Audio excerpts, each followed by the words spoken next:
No one leaves after midnight. The four men who heard those words were found dead before sunrise.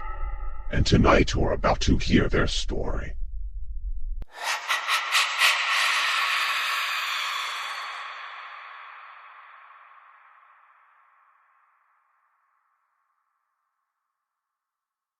Narrator, slow, creepy tone. There's a stretch of highway in the Nevada desert where truckers refuse to stop after midnight. Not because of bandits, not because of ghost stories online, but because of a place called Black Lantern Bar and Motel. Most people say it burned down 10 years ago. Others say it still opens every night. And if you walk inside after midnight, you may never leave alive. On October 18, 2016, four men drove through the Nevada desert after robbing a casino in Reno. Their names were Jake, Mason, Trevor, and Cole. They had stolen nearly $2 million. But there was one problem. The police were searching every nearby town, so they decided to hide for the night. That's when they saw Jake. Perfect. Nobody out here. We stay low till morning. Cole. This place looks dead, man. Mason. Good.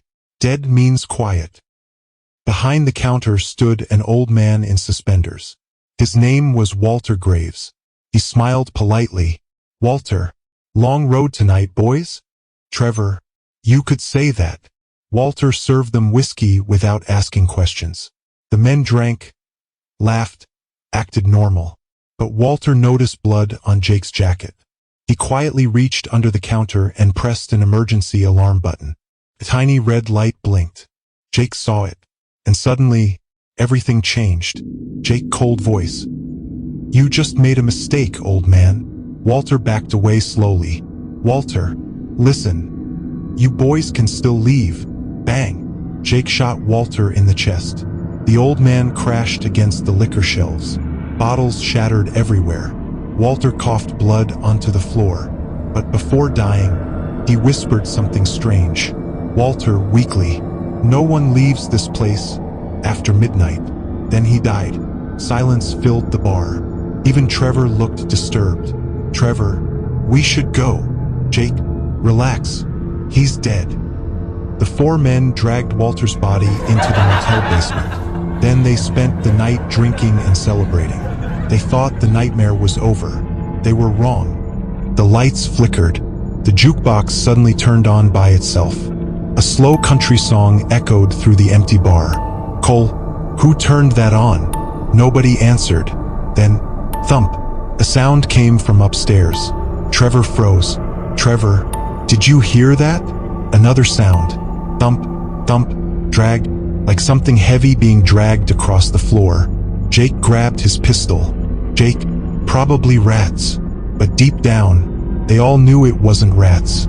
Cole went into the bathroom alone. He splashed water on his face. Then he looked into the mirror. Behind him stood Walter, covered in blood, eyes completely black. Cole spun around. Nobody there. Breathing heavily, he looked back at the mirror. Walter was closer now, smiling. Walter, mirror reflection. You boys shouldn't have stayed. The bathroom lights exploded. Cole screamed. The others rushed in. But the bathroom was empty. Only blood was dripping from the ceiling. And written on the mirror, last call. Fear finally spread through the group. Mason, we're leaving now. They ran outside, but their car wouldn't start. The headlights turned on by themselves. Then the radio crackled. Walter's voice came through the speakers. Walter, radio. You celebrated in my bar. Now I celebrate in yours. Suddenly, Trevor started screaming. Everyone turned. A chain wrapped around Trevor's neck from the darkness. He was dragged under the motel porch. His screams echoed through the desert. Then silence. Only blood slowly rolled out from beneath the wood. Panicked, the remaining three men grabbed flashlights. They searched for Trevor. The trail led to the basement. The same basement where they hid Walter's body. The door creaked open. Inside, Walter's corpse was gone. But something else was there. Every wall was covered in messages scratched into the concrete. They never leave. Midnight belongs to him. Run. Then Mason's flashlight died. Darkness swallowed the room. Mason? Jake? A wet chewing sound echoed nearby. Then Mason screamed. Break time equals 500 M. His body was dragged into the darkness. Bones cracked. Blood sprayed across the walls. Jake and Cole ran upstairs in terror. Rain slammed against the windows. The bar lights turned deep red. Walter appeared near the counter. Not fully human anymore. His chest was still bleeding from the gunshot wound.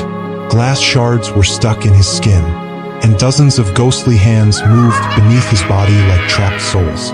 Walter, this place feeds on killers. Jake pointed his gun. Jake, you're dead. Walter smiled slowly. Walter, and so are you. Jake fired 6 bullets. Every bullet passed through Walter's body. Then suddenly, Walter appeared directly behind Cole. A broken whiskey bottle stabbed through Cole's throat. Blood poured across the bar floor. Cole collapsed choking. Now only Jake remained.